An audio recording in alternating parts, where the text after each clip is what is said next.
자신에게 오늘 즐겁고 기쁩니까? 한번 물어보세요. 자신에게 오늘 기쁘고 즐겁습니까? 자신에게 아멘입니까? 예. 우리 이제 옆에 분 한번 보시기 바랍니다. 우리 샬롬하고 인사합니다. 샬롬 샬롬. 어떻게 젊은 사람들이 더 쑥스러워하는 것 같아. 우리 다시 한번 인사합니다. 샬롬 샬롬. 예. 즐겁고 기쁩니까? 그런데 화가 난 사람이 있는 것 같아요. 예. 왜 그런가 하면은 자신이 평안하지 못하면 다른 사람에게 평안을 빌어줄 수가 없지요. 그러니까 자신이 먼저 평안해야 되고, 자신이 기쁘고 즐겁지 못하면 다른 사람에게 기쁘고 즐거움을 줄 수가 없지요. 그런데 여러분, 오늘 우리의 형편을 보면, 내 사정을 보면 기쁘고 즐거워할 일이 그렇게 많지 않습니다.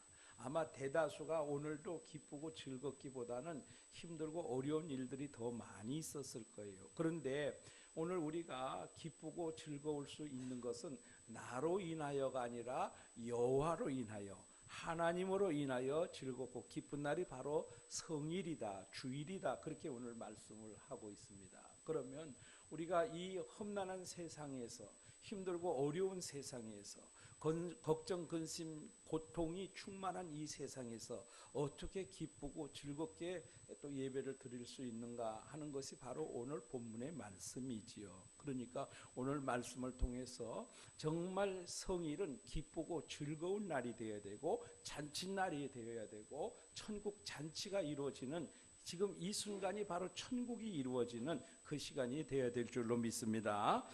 우리가 잘 알고 있는 대로 이스라엘 백성들은 남과 북으로 나누어져 있었지요. 그래서 북이스라엘은 선한 왕이 한 명도 나오지 않았어요. 그래서 일찍 망하게 됐죠. 아수르에게 망했습니다. 그리고 성경에서 이제 북이스라엘이라는 이름은 이제 사라지게 되었습니다. 그런데 남유다도 마찬가지로 악을 행함으로 인해서 하나님께서 바벨론에게 포로로 끌려가게 하셨는데, 그런데 약속을 해주신 것이 있습니다. 뭐냐 하면은 다시 돌아오게 하시겠다는 거예요. 몇 년 만에 돌아오냐면 70년 만에 돌아오게 하시겠다는 거예요. 그런데 70년이 적은 세월이 아닙니다.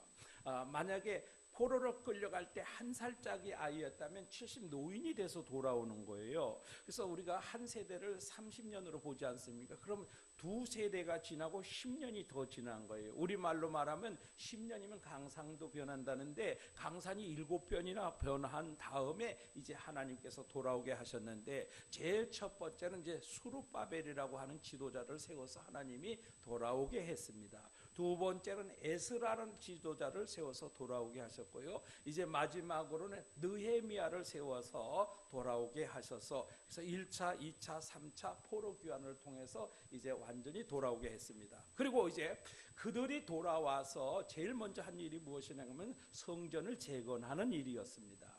하나님을 예배하는 그 환경을 빼앗기고 성전이 파괴되고 하나님을 예배하지 못하는 그 바벨론의 포로로 잡혀가 있었을 때에 하나님을 예배하지 못하는 비극이 얼마나 컸는지 그들은 뼈저리게 잘 알고 있었습니다. 그렇기 때문에 성전을 먼저 재건하게 됐는데 이것도 순탄하지만은 않았습니다. 16년 동안이나 성전 재건이 공사가 중단되는 그런 우여곡절 끝에 이제 성전이 완성이 됐습니다. 그런데 이제 성전만 완성됐다고 되는 것이 아니라 성벽을, 이제 무너진 성벽을 다시 보수해야 되는 일이 있었어요. 이것은 참 쉽지 않은 일이죠. 배가 고프고 힘들고 어려운 상황이죠. 여러분, 우리나라에도 보면 성벽이 많이 있잖아요. 남한 산성으로 청주에도 산성이 있고 여기 증평에도 산성이 있습니다. 산성, 이 성을 회복하고 다시 보수하는 일은 엄청난 노동력이 소요되는 것이기 때문에 힘들 수밖에 없었습니다. 그런데 그럼에도 불구하고 그들은 아주 힘을 합해서 성벽 보수까지도 다 마치게 되었습니다. 그러니까 이제 하나님을 예배할 수 있게 되었고요, 또 외부의 침입으로부터 안전하게 보호를 받을 수 있는 그런 여건도 회복이 되었던 것입니다. 그런데 사실 그들에게 그것보다 더 중요한 것이 있었다는 것입니다. 뭐냐면 바로 영적인 회복.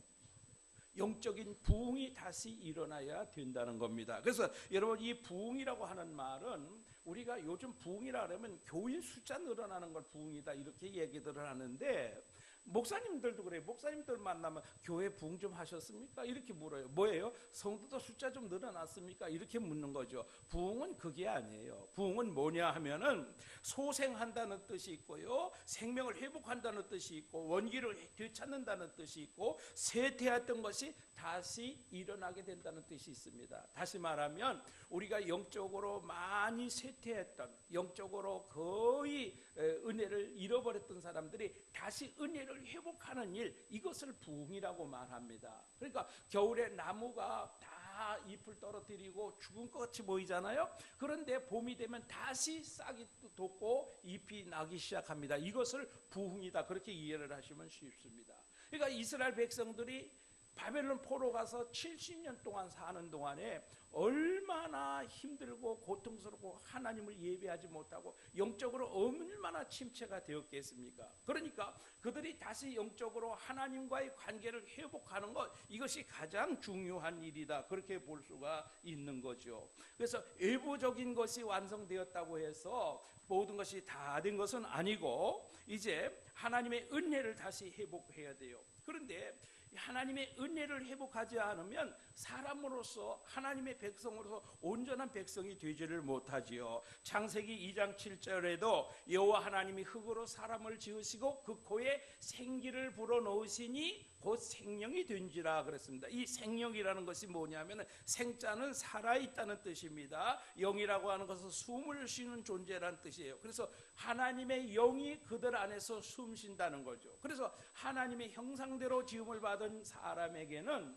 반드시 하나님의 영, 성령이 들어가 계실 때, 내주하고 계실 때 그 사람은 온전한 사람으로서 역할을 하게 되는 거지요. 그러니까 그들이 성벽도 보수했고 성전도 재건했지만 하나님의 은혜가 회복되지 않으면 온전한 것이 되지 못했다는 거죠. 그 다음에 에스겔서 37장에도 보면 하나님께서 에스겔을 인도하여서 뼈들이 가득한 그 마른 뼈의 골짜기로 인도하십니다. 그리고 하나님께서 물으십니다. 이것이 정녕 살아나겠느냐, 이 뼈들이 정녕 살겠느냐 묻습니다. 그러니까 에스겔이 뭐라고 말합니까? 살겠습니다. 아닙니다. 못 살아나겠습니다. 자신이 없습니다. 그러니까 뭐라고 말해요? 주께서 아십니다. 베드로도 그랬어요. 베드로도 내가 나를 사랑하느냐, 내가 나를 사랑하느냐, 내가 나를 사랑하느냐 물으시니까 마음에 근심이 쌓이면서 뭐라 그랬어요? 주께서 아시나이다. 그러니까 우리가 대답하기 곤란하면 주께서 아시나이다, 그렇게 하면 돼요. 자신이 없을 때는 주께서 아시나이다. 왜? 주님은 모든 걸 다 알고 계시니까 주께서 아시나이다, 그렇게 하면 됩니다. 그런데 하나님께서 에스겔에게 대언을 하라고 합니다. 대언이 뭡니까? 하나님을 대신해서 말을 하라는 거죠. 그래서 이 뼈들로 살아나라고 대언하라고 합니다. 그래서 에스겔이 대언을 했습니다. 그때 이 마른 뼈들이 소리가 나면서 움직이기 시작합니다. 서로 막 뒤엉켜 있잖아요. 뭐 예를 들면 요즘 뭐 몇백 명씩 한 곳에 갔다가 막 학살하고 한 그런 무덤들이 많이 발견되잖아요. 누구 뼈가 누구 뼈인지 알 수가 없어요. 그런데 하나님은 어떻게? 하나님은 다 아십니다. 그러니까 이 뼈들이 자기 짝을 찾아서 맞아 들어가기 위해서 움직이기 시작합니다. 그 위에 살이 덮입니다. 그 위에 힘줄이 놓입니다. 그리고 그 위에 가죽이 덮입니다. 그런데 뭐가 남았습니까? 아직 그 안에 생기가 없는 거예요. 하나님의 영이 없는 거예요. 그래서 다시 대언하라고 말합니다. 생기야 사방에서부터 와서 이 죽음을 당한 자들에게 불어 살게 하라 하니까 그때 비로소 큰 군대가 되었다, 그렇게 말씀하는 것을 보게 됩니다. 여러분, 오늘 우리가 육체로 살아있다고, 그리고 우리의 모든 생활에 필요한, 육체에 필요한 모든 것이 다 있다고 완전한 사람이 될 수는 없습니다. 그렇다고 완전한 행복을 유지하고 행복을 찾을 수도 없습니다. 그렇다면 뭐가 있어야 될까요? 하나님의 영이신 성령이 우리 안에 내주하고 계셔야, 성령으로 충만해야 진정으로 행복을 찾을 수가 있는 것입니다. 그래서 이스라엘 백성들은 이것을 알았어요. 그러니까 이제 이 모든 공사를 마치고 일주일에 불과 일주일 만에 학사 겸 제사장 겸 학사 에스라에게 하나님의 말씀을 들려두도록 요청을 하게 됩니다. 그래서 많은 사람들이 하나님의 말씀을 알아들을 만한 모든 사람들이 다 수문학 광장에 모였습니다. 그리고 학사 에스라가 새벽부터 정오까지 말씀을 읽습니다. 언제까지요? 새벽부터 정오까지. 새벽부터 정오까지. 하나도 안 놀라시네. 여러분, 우리가 설교가 30분 지나가 보세요. 다들 빨리 안 끝내나 그러지 않습니까? 그런데 언제부터요? 새벽부터 정오까지 최소한 6시간, 최소한 6시간인데 앉아있는 것도 아니에요. 그들은 다 서서 하나님의 말씀을 들었습니다. 그래서 에스라가 이 하나님의 말씀, 율법책을 펼 때 백성들이 다 일어섰습니다. 여러분, 오늘 말씀을 읽을 때 일어서지요? 성경적인 것입니다. 여기에서 온 것입니다. 그리고 학사 에스라가 성경을 읽고 그리고 이제 말씀을 해석할 때 그들이 은혜를 받고 어떻게 합니까? 다 아멘 아멘 합니다. 여러분, 오늘 말씀 읽고 몇 번 아멘 했어요? 2번 했죠. 여기에서 온 것입니다. 그러니까 우리가 하나님의 말씀을 봉독할 때는 다 일어서서 받는 거예요. 많은 교회들이 이렇게 하지 않는데 그래도 이 성경대로 하는 교회들 가보면 말씀을 읽을 때 다 일어서라고 하는 그런 것을 보게 되는데, 여러분, 우리가 하나님의 말씀을 들을 때는 다 일어서는 것이 맞습니다. 왜냐하면 하나님이 말씀하시니까 우리는 다 일어서서 하나님의 말씀을 받겠습니다. 그런 자세겠지요. 그리고 아멘 아멘 응답하고 몸을 굽혀 얼굴을 땅에 대고 하나님을 경배하였다. 그렇게 말씀하고 있습니다. 얼마나 하나님의 은혜를 사모하고 얼마나 하나님의 말씀을 사모하는지 그들은 다 하나님 말씀 앞에서 일어서고 아멘 아멘 하고 말씀을 들었고 깨닫게 되었을 때 몸을 굽혀서 얼굴을 땅에 대고 하나님을 경배하게 되었다. 그래서 여러분, 오늘 우리가 영적으로 은혜가 회복이 되려면 제일 먼저 말씀을 여러분 사모하셔야 돼요. 말씀을 사모하는 영에게 하나님께서 그를 만족하게 하시는 줄로 믿습니다.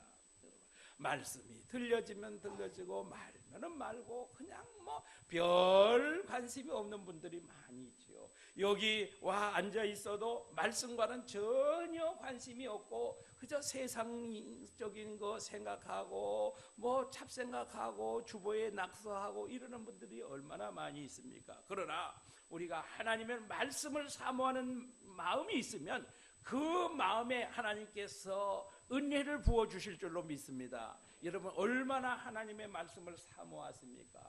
여러분, 오늘 교회에 오실 때, 주일날 교회에 오실 때 하나님께서 오늘 어떻게 무슨 말씀으로 나에게 말씀하실까?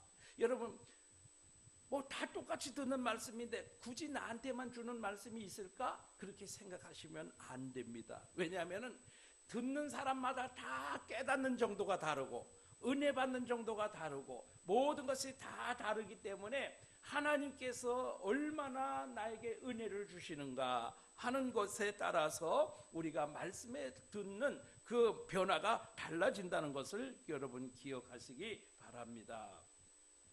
그래서 여러분, 오늘 우리가 하나님을 예배하는 자세가 어떠해야 되겠습니까? 하나님의 말씀을 사모하는 마음으로, 하나님의 말씀은 꿀과 꿀송이보다 더단 말씀으로 이렇게 해야 되죠. 그런데 말씀이 지겨울 때도 있고 말씀을 들을 때 화가 나는 경우도 있고 뭐 반항심이 생기는 경우도 있고 그렇죠. 그런 마음은 다 어떻게 해야 돼요? 제하여 버려야 돼요. 그리고 우리의 마음이 돌같이 굳어져 있으면 말씀이 들어오질 않습니다. 그러니까 어떻게 해야 돼요? 우리가 하나님 앞에 늘 기도할 때 하나님, 돌같이 굳어진 나의 마음을 제하여 주시고 살같이 부드러운 마음을 주옵소서, 이렇게 기도해야 돼요. 그러니까 여러분, 뭐 예배는 목사님 혼자 준비하고 목사님 혼자 설교하고 뭐 북치고 장구치고 다 한다 이렇게 생각하시면 절대로 안 돼요. 여러분이 다 하나님 앞에 지금 예배자로서 동참하고 있죠. 구약 성경에 여러분 그 성막에서 보셨죠? 그 성막에서 이루어지는 단계가 10단계가 있어요. 그런데 그 중에 4단계만 제사장이 합니다. 나머지 6단계는 다 제사 드리러 온 사람이 직접 행한다는 사실을 여러분 기억해야 돼요.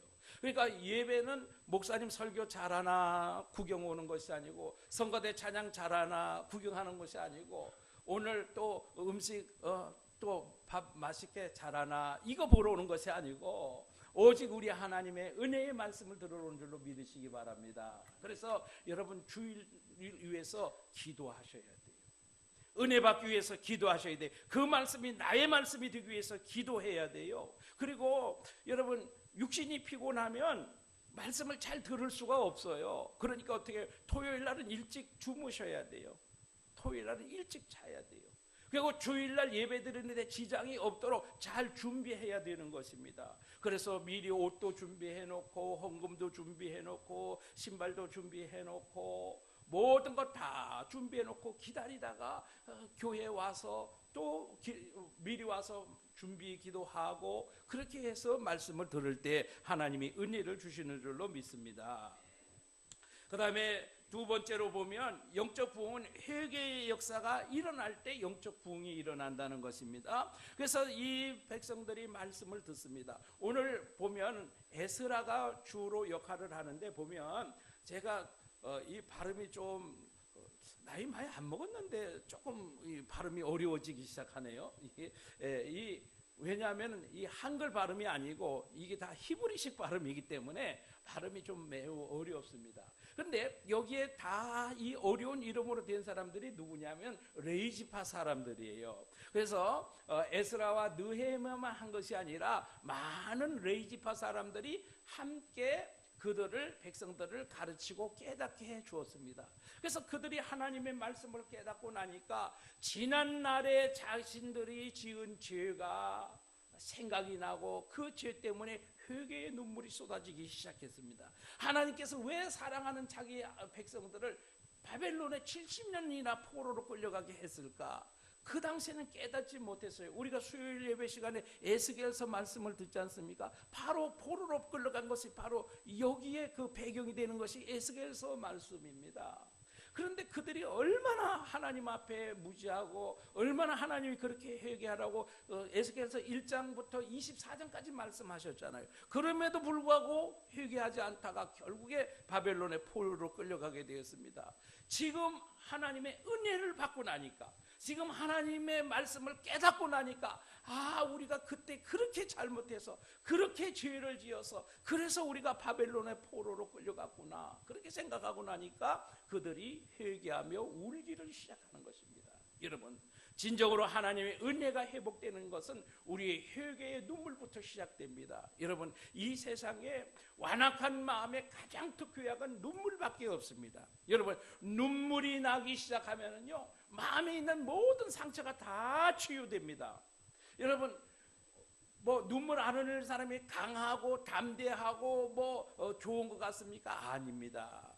모든 사람이 눈물에 다 약합니다. 혹시라도 나와 원수와 같은 사람이 있습니까? 그 사람 앞에도 강하게 나가는 것보다 눈물로 나가는 것이 훨씬 그 사람 마음을 돌이키는데 효과적입니다. 눈물보다 강한 것은 아무것도 없어요. 이들이 하나님 앞에 회개하기를 시작합니다.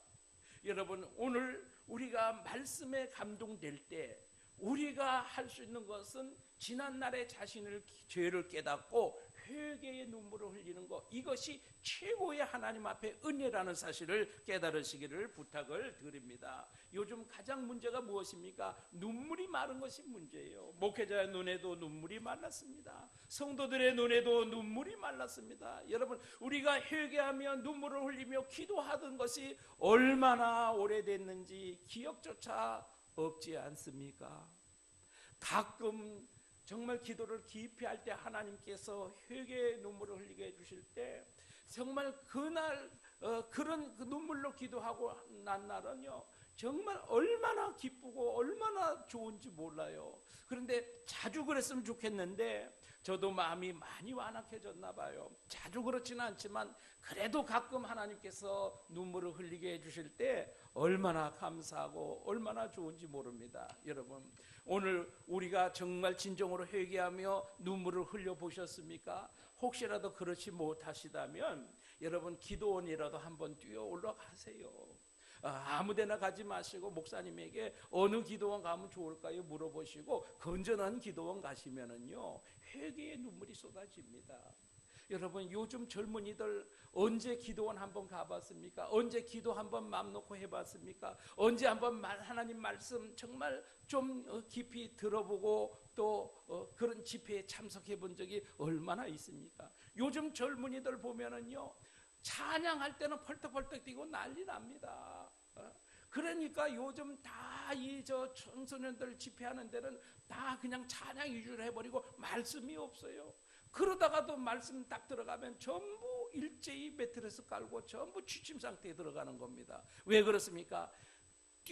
찬양하고 방방 뛰는 데는 뭐예요? 요즘 뭐 팝이나 뭐 아이돌 뭐 그런 성향이 있으니까 좋아하는 거예요. 그런데 말씀 들어가면 다 자버리는 것입니다. 왜 그래요? 말씀을 사모하는 마음이 없어요.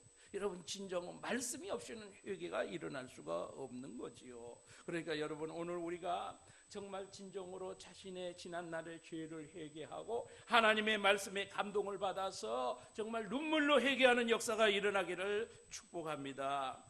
그 다음에 여러분 오늘 말씀은 바로 핵심의 말씀은 바로 여기 있습니다. 어디냐 하면은요 9절 10절 말씀인데요, 영적 부흥은 주일이 기쁜 날이 될 때 영적 부흥이 일어난다는 사실입니다.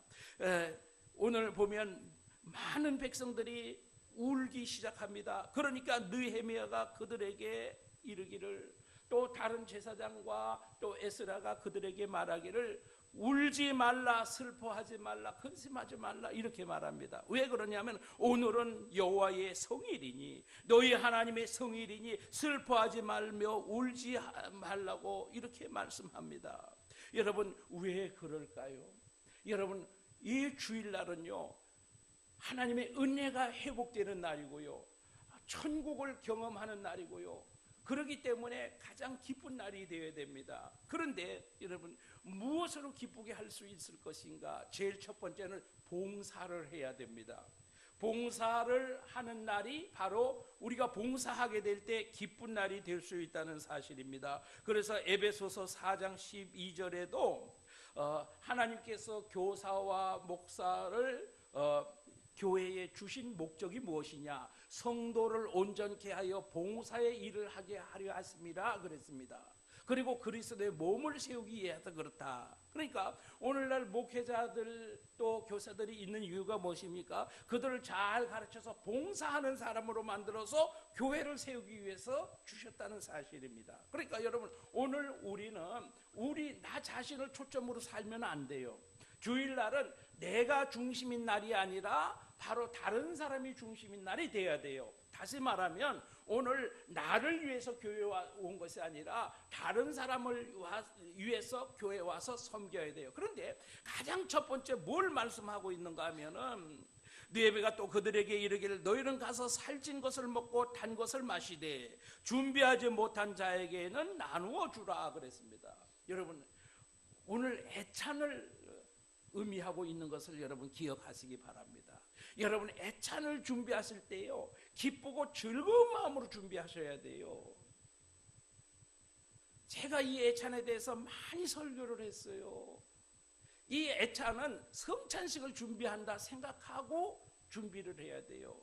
우리가 사실은 예배에 매주 성찬식을 해야 완벽한 예배가 되는 거예요. 그런데 사실 오늘날 예배가 그 성찬식이 그렇게 쉽지를 않습니다. 매주 하게 되면 그냥 그것이 늘 형식이 돼버릴 가능성도 있고 또 여러 가지 문제가 있기 때문에 매주 하지를 못하는데, 그런데 1세기의 예배를 보면 이 예배 드릴 때 오늘처럼 이런 예배가 형식이 갖추어지질 않았어요. 그래서 그때는요 그냥 밥을 먹었어요. 밥을 먹으면서 대화를 나눕니다. 밥을 나누어 먹으면서 식사를 하면서 그러면서 예수 그리스도에 대해서 말씀을 전합니다. 그것이 예배였어요. 그러다가 이제 점차적으로 발전해서 오늘날과 같은 이제 예배 형식을 갖추게 되었는데, 그러니까 그 당시에 애찬을 준비하는 것이 곧 성찬을 준비하는 것이었다는 사실이지요. 그러니까 오늘 여러분, 우리가 오늘 예배에 성찬은 하지 못하더라도 여러분 애찬에 참여하는 것이 성찬에 참여하는 것이고, 여러분 오늘 식사를 준비하는 애찬을 준비하는 것이 곧 성찬을 준비하는 것이라는 사실을 깨달아야 돼요.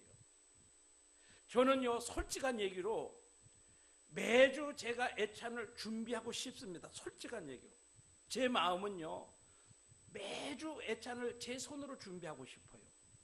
왜냐하면 이것이 곧 그리스도의 몸을 상징하는 것이요, 이것을 먹고 마시는 자들이 그리스도의 성찬에 참여하는 자가 되는 것이며, 또 오늘 내가 이렇게 기쁘고 즐거운 마음으로 준비한 것을 다른 사람들이 먹고 함께 즐거워하는 그것이 얼마나 큰 축복인지 모릅니다.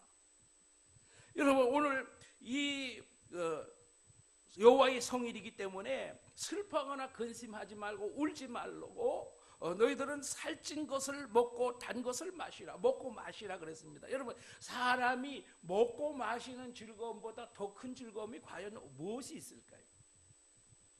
배가 부르고 나면 물론 딴 생각이 나지요. 그런데 배가 고플 때 먹고 마시는 즐거움보다 더 좋은 즐거움이 어디가 있겠습니까? 오늘 여러분 예배 드리러 왔는데 교회에서 아무것도 안 주고 오후까지 예배 드린다 그러면 배에서 쪼르륵 소리가 나는데 그 예배를 드릴 마음이 나겠습니까? 그러니까 오늘 여러분 애찬을 즐겁고 기쁜 마음으로 그리고 맛있게 하는 게 중요해요. 오늘도 우리 그 주일학교 보니까 풍성하고 좋아요. 참 좋아요. 근데 아이들이 어떻게 합니까? 참 좋아하지 않습니까? 그러니까 교회 오는 것이 즐겁고 기쁜 날이 될 수 있지요. 물론 그것이 다는 아니지만, 여러분 오늘 우리가 먹고 마시는 이 즐거움, 이것이 바로 주일 봉사의 첫 번째로 성경에 기록되어 있다는 사실입니다. 그러니까 여러분 애찬을 준비할 때는 어떻게 해야 돼요? 성찬식을 준비하는 자세로 준비하라 그랬습니다. 그러니까 어떻게 해요? 가장 좋은 것으로 해야 됩니다. 여러분 제가 몇 번 말씀을 드렸어요. 시장에 가서 떨이 하는 거 그런 거 사다가 하지 마시기 바랍니다. 가장 좋은 재료로 하시기 바랍니다. 그러면 거기에 들어가는 비용은 하나님이 반드시 채워주십니다. 하나님 절대 외상하지 않습니다. 하나님이 절대로 가만두지 않습니다. 하나님을 위해서 봉사하고 힘쓰고 애쓰는 자에게는 하나님께서 하늘문을 열어주시는 축복이 있다는 사실 여러분 꼭 기억하시기 바랍니다. 그리고 내가 우리 교회 같은 경우에 지금 한 달에 한 번 애찬 봉사합니다. 한 달에 한 번. 한 달에 한 번 하는 거 이거 불평하고 원망하면서 한다면 하나님의 백성 자격 없습니다. 차라리 그런 분들은 안 하시는 게 나아요. 왜냐하면 하고 죄 짓잖아요. 하고 죄 짓잖아요. 성찬을 준비하는데 하고 죄를 지으면 어떻게 되겠어요? 참 너무 안타까워요. 그래서 그 전에 보면 불평하고 원망하는 성도들이 많이 있었어요. 그래서 제가 한 10번은 강조했어요. 많이 나아지긴 나아졌는데 지금도 보면 조금 잡음이 제 귀에 들려요. 지금도 조금 잡음이 들려. 이 너무 안타까운 사실이에요. 그렇게 가르쳐 드렸는데도 그걸 아직 깨닫지 못했는가? 너무 안타깝습니다, 여러분.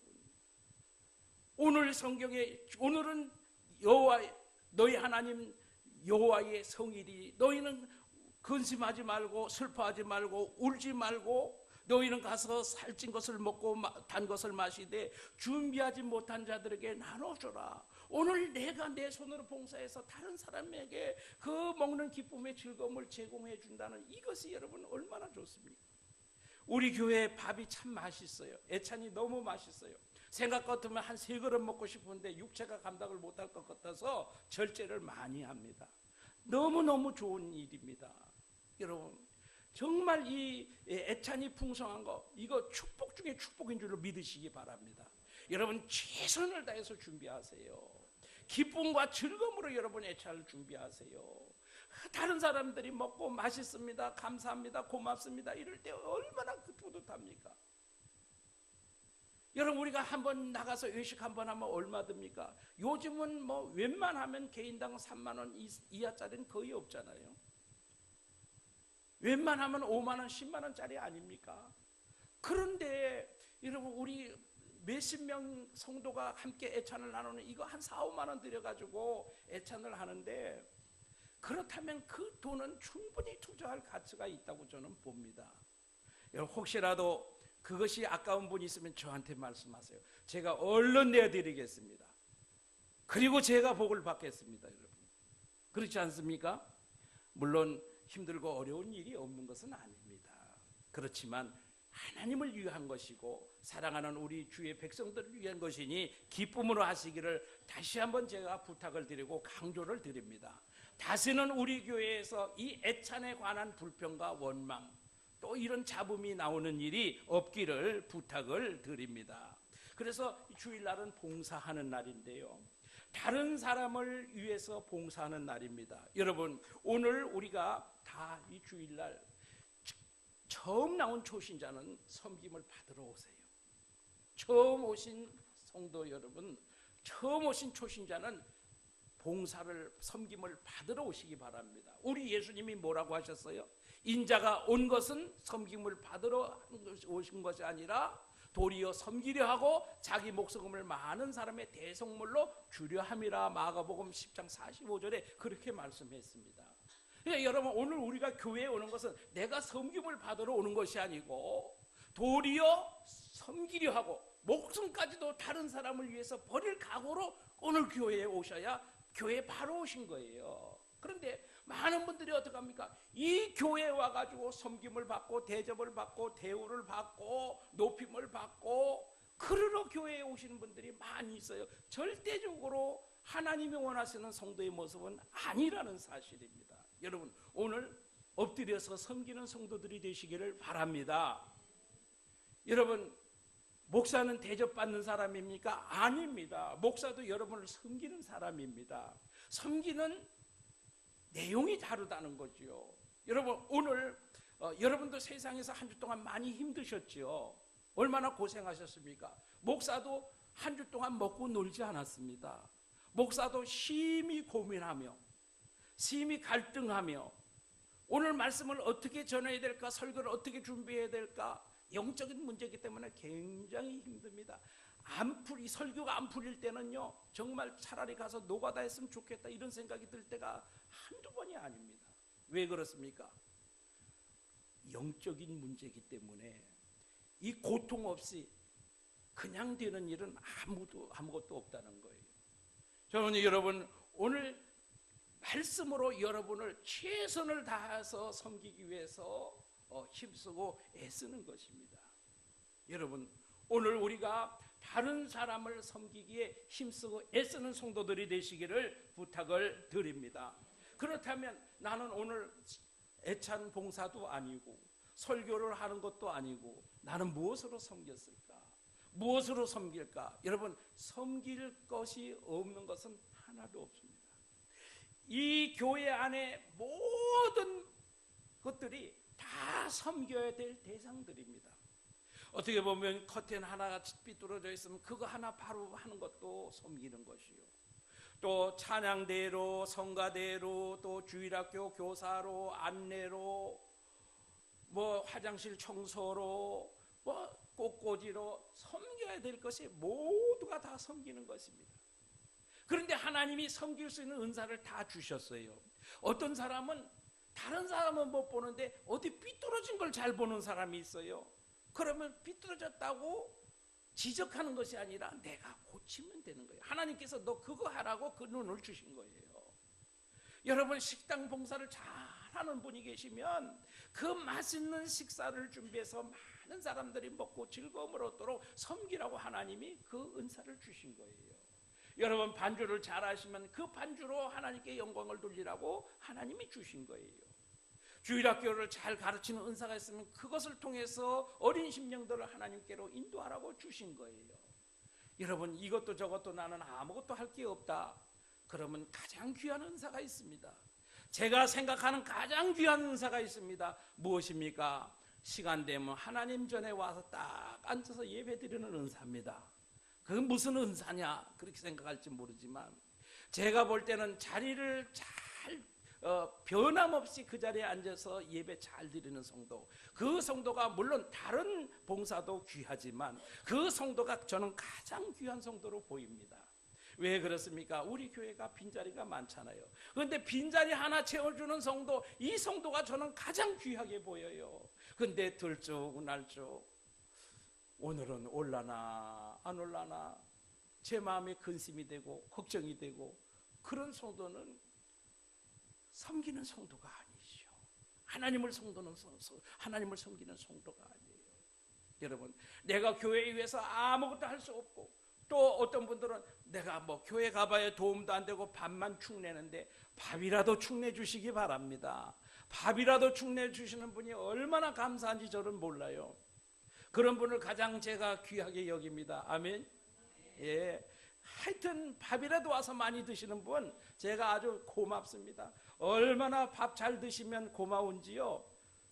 정말 우리가 먹는 거 풍성하니까 많이 드시기 바랍니다. 전기도, 음향도, 디자인도 뭐 모든 분야에서 섬겨야 될 부분들이 많이 있습니다. 여러분, 내가 섬김을 받으려고 하면 아직 어린 성도입니다. 아직 초신자에 불과한 성도입니다. 그런데 내가 무엇으로든지 다른 사람을 섬기려고 하면 성숙한 성도인 줄로 믿으시기 바랍니다. 하나님께서 상급을 주시는 분입니다. 그 다음에 두 번째는 우리가 섬기는데 누구를 섬기는가 하면 하나님을 섬기는 거예요. 그래서 예배가 무엇입니까? 절하는 것입니다. 예배는 절한다는 뜻이 있어요. 그래서 여러분, 오늘 우리가 다른 사람도 섬기는데 누구를 섬기는 것입니까? 하나님을 섬기는 것입니다. 그래서 하나님 앞에 예배를 드리는 것이 곧 하나님을 섬기는 것인데, 여러분, 오늘 이 자리에 몸만 앉아 있다고 예배 드리는 것이 아닙니다. 그래서 우리말에 마음은 콩밭에 가 있다, 그런 말이 있어요. 무엇입니까? 봄에 콩을 심으면 콩이 이제 머리가 이렇게 나오거든요. 요때 비둘기가 쪼아먹기가 가장 좋은 때라고 그래요. 콩이 그냥 있을 땐 딱딱하잖아요. 그런데 이 싹이 터서 삐죽하게 머리를 들고 올라오면 요때가 비둘기가 가장 먹기가 좋을 때라고 그래요. 그래서 비둘기가 저 나무에 앉아 있습니다. 그런데 생각은 어디가 있어요? 콩밭에 가 있는 거예요. 여러분, 몸은 여기 앉아 있는데 마음은 어디 가서 뭐 놀고 뭐 하고 세상에 가 있다면 그것은 예배가 되지 않는 거예요. 제가 가끔 보면은요, 여기에서 보면 다 보여요. 아, 저분이 지금 말씀을 잘 듣는구나. 저분이 지금 은혜를 받고 있구나. 아, 저분이 지금 딴 생각을 하고 있구나. 아, 저분은 지금 얼굴에 은혜가 하나도 없구나. 저분은 지금 영적으로 얼마나 곰핍한 상태로 되어 있는가 하는 것이 여러분 다 보입니다. 그런데 어떤 분들을 보면은요, 또 찬송 부를 때 그냥 입술만 뻥긋 하는 분들이 있어요. 그래서 금붕어가 항상 뭐예요? 입만 뻥긋하지요. 그렇게 찬송을 부르는 분도 있어요. 그런데 아예 그것조차도 안 하고 입도 꽉 다물고 있는 그런 성도도 있어요. 그런 분 보면 제가 여기서 설교할 맛이 안 나. 은혜가 안 돼. 그래서 그분은 의도적으로 제가 안 보려고 이쪽으로 얼굴을 돌리는 거예요. 그 제가 우리 집사람한테 맨날 지적받는 게 뭐냐? 왜 한쪽만 바라보냐고, 좀 골고루 보라고 맨날 지적을 받아요. 그런데도 그게 잘 안 돼. 왜 그렇습니까? 말씀을 스펀지가 물을 빨아들이듯이 쭉쭉 빨아먹는 성도에게 시선이 갈 수밖에 없어요. 그거 자꾸 나무라지 마세요. 저도 괴로워요. 어떻게 할 수가 없어요. 말씀을 잘 듣는 성도가 얼마나 이쁩니까? 그러니까 그리로 갈 수밖에 없어요. 여러분, 여고 선생님을 한 목사님이, 여고 선생님 출신이 목사님이 되면은요, 시선이 하늘에 있대, 하늘에, 공중에. 왜냐하면은 여고생들이 질투심이 많아가지고 수업하면서 누구 쳐다보면 선생님은 누구만 좋아하고 또 난리가 난다는 거예요. 그래서 아예 그냥 허공을 쳐다본다는 거예요. 여러분, 목사님이 이 시선 두는 것도 참 이거 보통 일이 아닙니다. 근데 목사님이 나에게 시선을 별로 안 줍니까? 그렇다면 내 자신을 돌아볼 수 있어야 돼요. 내가 하나님의 말씀을 스펀지가 물을 빨아듯이 쭉쭉 빨아들이고 있는가?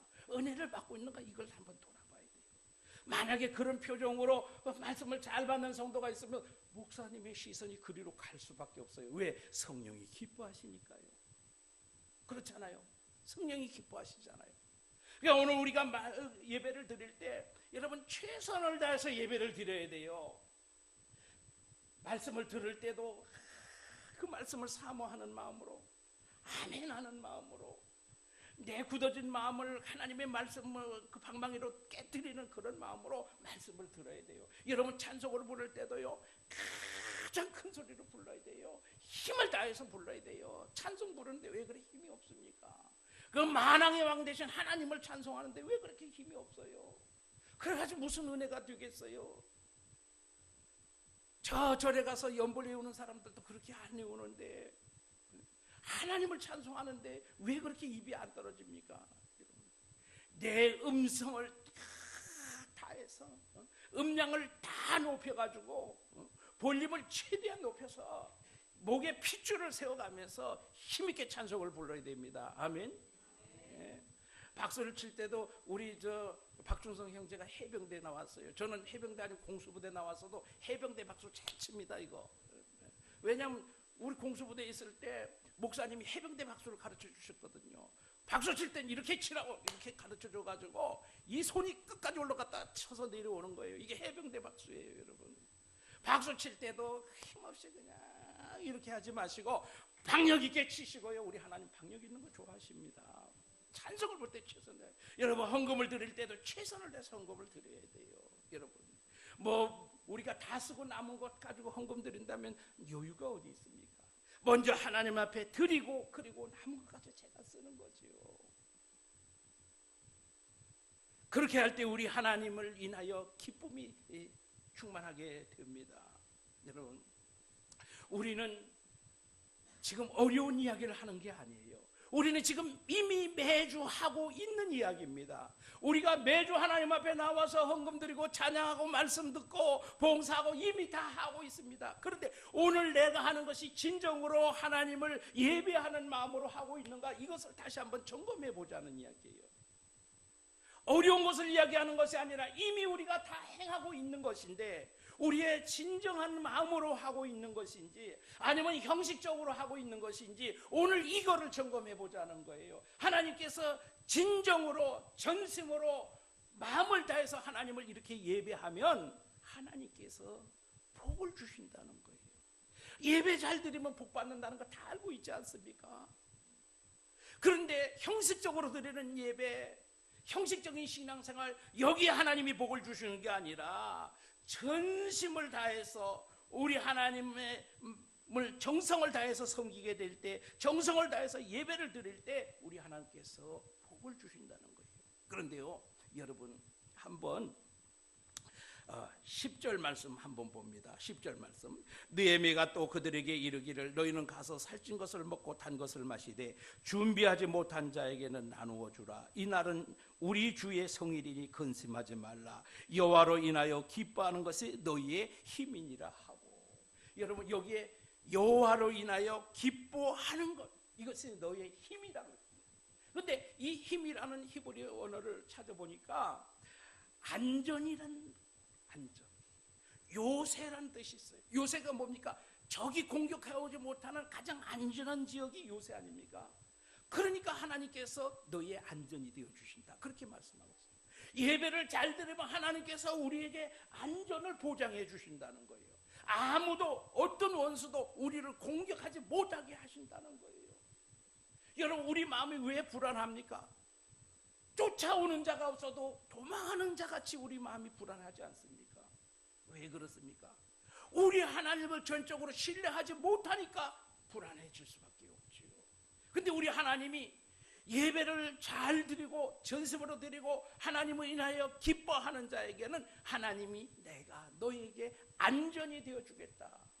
이스라엘 백성들이 성전 건축하고 그리고 성벽을 다 쌓았다고 그것이, 그 성벽이 안전을 보장해 주는 것이 아니라 바로 내가 너희를 안전하게 지켜주겠다, 그렇게 말씀하고 있는 거예요.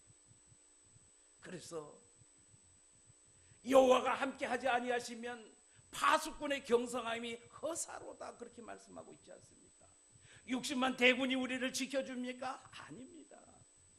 미국이 우리를 지켜줍니까? 아닙니다. 누가 우리를 지켜줍니까? 전쟁은 여호와께 속한 것이니 하나님께서 전쟁을 일어나게도 하시고 하나님께서 전쟁을 막아주시기도 하는 것입니다. 여러분, 오늘 누가 나를 공격해 올지, 내가 자동차의 사고로부터 안전할지, 무슨 병에 걸릴지 아무도 알 수 없습니다. 어느 날 갑자기 느닷없이 아무개 죽었대. 그렇게 건강하던 사람이 왜 그렇게 갑자기 죽었나? 그러지 않습니까, 여러분? 얼마 전에 김주혁인가 죽었다고 난리더라고요. 근데 원인을 지금도 찾을 수가 없어요. 왜 죽었는지. 그 차도 벤츠 아닙니까? 좋은 차잖아요. 근데 왜 죽었는지 알 수 없어요. 누가 안전을 지켜줘야 됩니까? 여호와 하나님이 안전을 지켜주셔야 됩니다. 여러분, 건강하십니까? 건강 자신이 있습니까? 하나님이 그 건강 지켜주시지 않으면 안 됩니다. 무엇보다도 우리 하나님께서 우리의 안전이 되어주셔야 되는데, 하나님을 예배하며 기뻐하는 자들, 하나님과 교제가 이루어진 자들, 하나님과 교통하게 된 자들, 그런 자들은 하나님이 안전이 되어주신다, 그렇게 말씀하고 있습니다. 여러분, 오늘 그 무엇 의지할 것이 세상에 어디 있습니까? 여호와 하나님을 의지하시기 바랍니다. 그런데 예배 잘 드릴 때 하나님이 그것을 책임져 주신다고 말씀하고 있습니다. 여러분, 예배 그거 한번 가도 그만, 안 가도 그만 아닙니다. 가도 그만, 안 가도 그만. 예배 드려도 그만, 안 드려도 그만. 오늘은 좀 바쁜 일이 있으니까 다른 볼일 보고 다음 주에 가지 아닙니다. 다음 주에 누가 보장해 줍니까? 다음 주를 누가 보장해 주겠습니까? 다음 주를 보장해 줄 사람은 하나님밖에 없습니다. 오늘 예배를 즐겁게 기쁜 마음으로 드리는 성도에게 다음 주를 우리 하나님이 책임져 주시는 줄로 믿습니다. 우리 하나님을 예배하는 자를 내일을 하나님이 책임져 주시는 줄로 믿습니다. 여러분, 예배가 생명입니다. 예배가 생명입니다. 예배가 생명입니다. 예배가 생명입니다. 예배 소홀히 여기지 마세요. 진정 우리가 예배를 위해서 생명을 걸 수 있는 저와 여러분 되시기를 축복합니다. 은혜로우신 우리 하나님 아버지, 이스라엘 백성들이 바벨론 포로에서 돌아와서 성전을 재건하고 성벽을 보수한 후에 우리 하나님의 말씀의 은혜를 사모하여 에스라에게 말씀을 읽어줄 것을 요청하고, 그들이 말씀을 들을 때 아멘 아멘 하고 땅에 엎드려 우리 하나님을 경배하며 우리 하나님께 영광을 돌리는 모습을 보았습니다. 하나님, 오늘 우리가 하나님 말씀을 얼마나 사모하고 있는지 점검해보는 시간들이 되기를 원합니다. 그들이 말씀을 들을 때 울며 회개하기를 시작하였습니다. 그러나 오늘은 여호와의 성일이니 너희가 슬퍼하지 말며 울지 말며 근심하지 말라고 말씀하고, 그리고 그들에게 살찐 것을 먹고 단 것을 마시며 가지지 못한 자들에게는 나누어 주라고 하였습니다. 여호와를 인하여 기뻐하는 자들에게는 우리 하나님이 안전이 되어 주신다고 말씀하셨습니다. 하나님, 오늘 우리가 예배를 어떻게 드렸는지 우리의 예배를 돌아보기를 소원합니다. 혹시라도 형식적으로 드린 적이 있다면 하나님, 이제 모두 우리가 하나님을 정성을 다해서 전심으로 예배 드리기를 소원합니다. 우리의 안전을 우리 주님 책임져 주시기를 소원합니다. 이제 어떠한 경우가 있더라도 우리 하나님을 예배하며 주의를 우리 하나님 앞에 주의를 지키는 일에 소홀히 하지 않겠다고 다시 한번 결단하고 다짐하는 시간들이 되기를 소원합니다. 우리의 요새가 되시고 우리의 안전이 되시는 하나님만 찬양하게 하옵소서. 예수님 이름으로 기도하옵나이다.